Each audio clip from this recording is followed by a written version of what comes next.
Who is Jael in the Bible?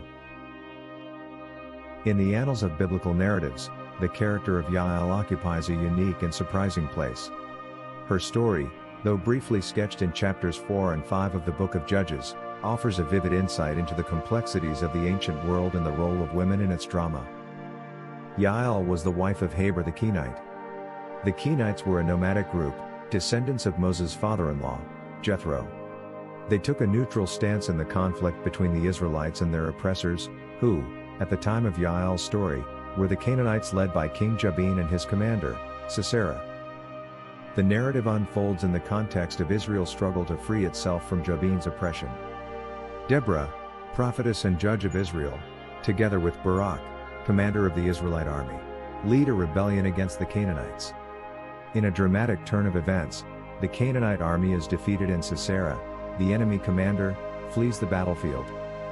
In his flight, Sisera seeks refuge in Jael's tent, presumably because of the peace treaty between King Jabin and the family of Heber.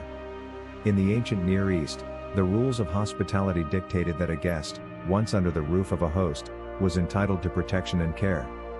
Jael, fully aware of these customs, welcomes Sisera into her tent, offering him milk and a place to rest, thus providing him with a sense of security.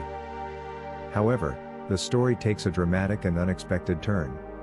While Sisera sleeps, Jael takes a stake and a hammer and kills him by driving the stake through his temple.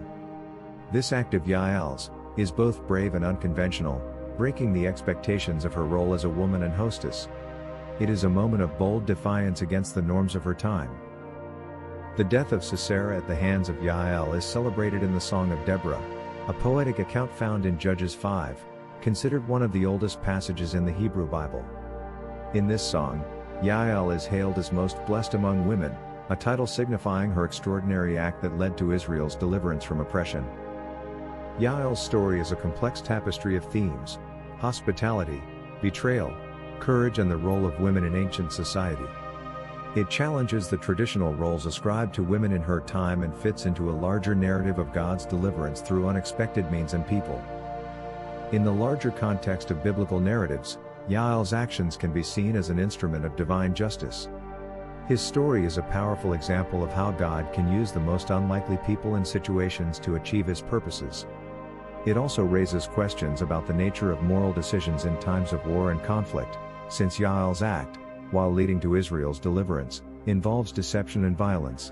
Jael's story thus resonates down the centuries, not only as a tale of one woman's daring in a patriarchal world, but as a reflection of the complexities and paradoxes that often accompany the unfolding of divine and human stories.